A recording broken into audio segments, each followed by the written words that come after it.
Hello বন্ধুরা, আজ আমি আপনাদের সঙ্গে শেয়ার করব মালপোয়া। আমি মালপোয়া ব্যাটারটা পুরো তৈরি করে নিয়েছি। দেখুন, এই যে আমি এর মধ্যে কি কি দিয়েছি, আমি দিয়েছি চাল গুঁড়ো, ময়দা, সুজি, আর দিয়েছি হলো দুধ আর গুড় দিয়ে আমি এটাকে গুলেছি। মিষ্টিটা আমি চিনি, নকুলদানা এসব কিছুই দেইনি।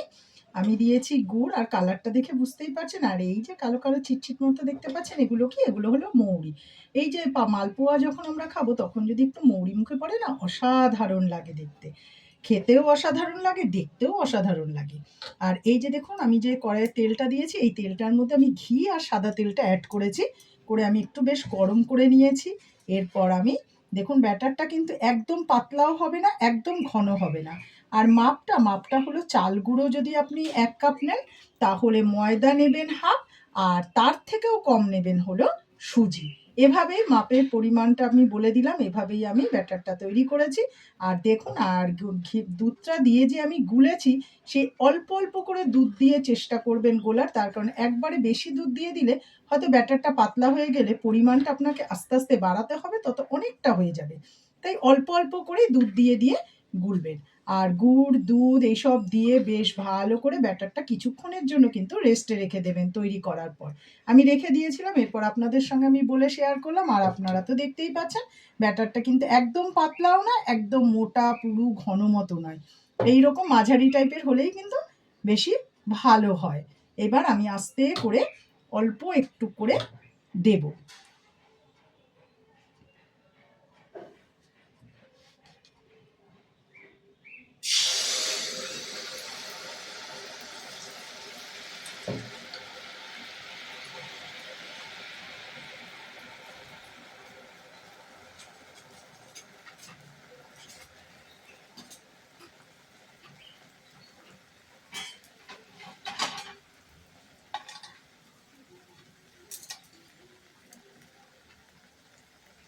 দেখুন মালপোয়াটা কত সুন্দরভাবে আস্তে আস্তে, তেলটা আমি আগে প্রথমে বেশ ভালো করে, তেল আর ঘি যে মেশানো, এটা আমি বেশ ভালো করে আগে গরম করে নিয়ে এরপর কিন্তু আমি আঁচটা কিন্তু একটু গ্যাসে কমিয়ে দিয়েছি, মিডিয়াম করে দিয়েছি। এইবার দেখুন কত সুন্দরভাবে নিচ পোর্শনটা হয়ে গেল। এবার ওপর পোর্শনটা উল্টে দিলাম। এইভাবে আমি এক এক করে সমস্ত মালপোয়াগুলো ভেজে ফেলবো। আর আপনারা যদি মনে করেন এই মালপোয়ার ওপরে যদি নলেন গুড় যদি একটু দিয়ে দিতে পারেন, তাহলে তো ভালোই লাগে। আর এটা যেহেতু মিষ্টি, অনেকেই আছে বেশি মিষ্টি পছন্দ করেন না, তারা কি করবেন, নলেন গুড় যদি 2-1টা দিয়ে খান খাবেন, আর নইলে এমনিই খাবেন। মালপোয়া তো আমরা এমনিই খাই। এভাবেই আমি মালপোয়াগুলোকে ভেজে ফেলবো। ভাজতে তো একটু সময় লাগে, কেননা বেশি কড়া আছে, ভাজা যাবে না, নই তাহলে তো পুড়ে যাবে, অথচ ভেতরের যে জিনিসটা সেটা কাঁচা থেকে যাবে। এবার আমি কিন্তু একটু বাড়িয়ে দিলাম, একটু কড়া হয়ে ভাজার জন্য। এভাবে আমি বেশ কয়েকটা ভেজে নিচ্ছি।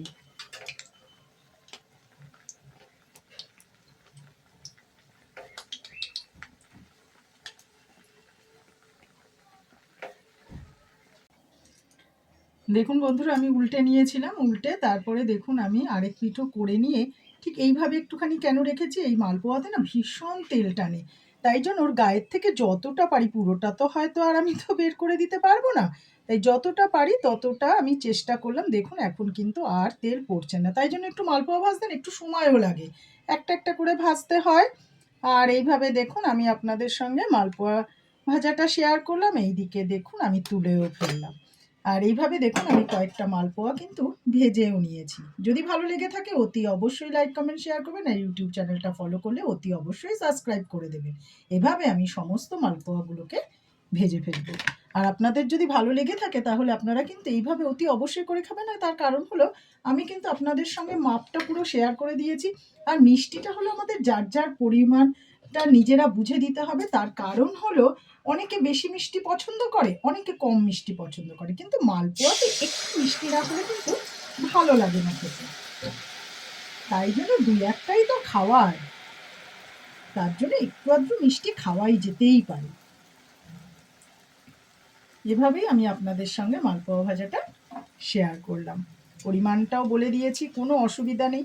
আপনারা যে কাপের 1 কাপ চাল গুঁড়ো নেবেন, তার হাফ নেবেন ময়দা আর হাফ সুজি, আর সাথে থাকছে দুধ।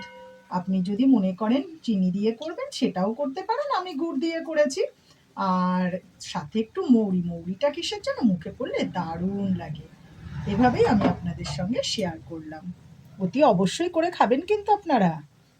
অনেকে মাপের জন্য বুঝতে পারে না যে কিভাবে করব, কিন্তু তার জন্য আমি মাপটাকেও কিন্তু পুরো বলে দিলাম।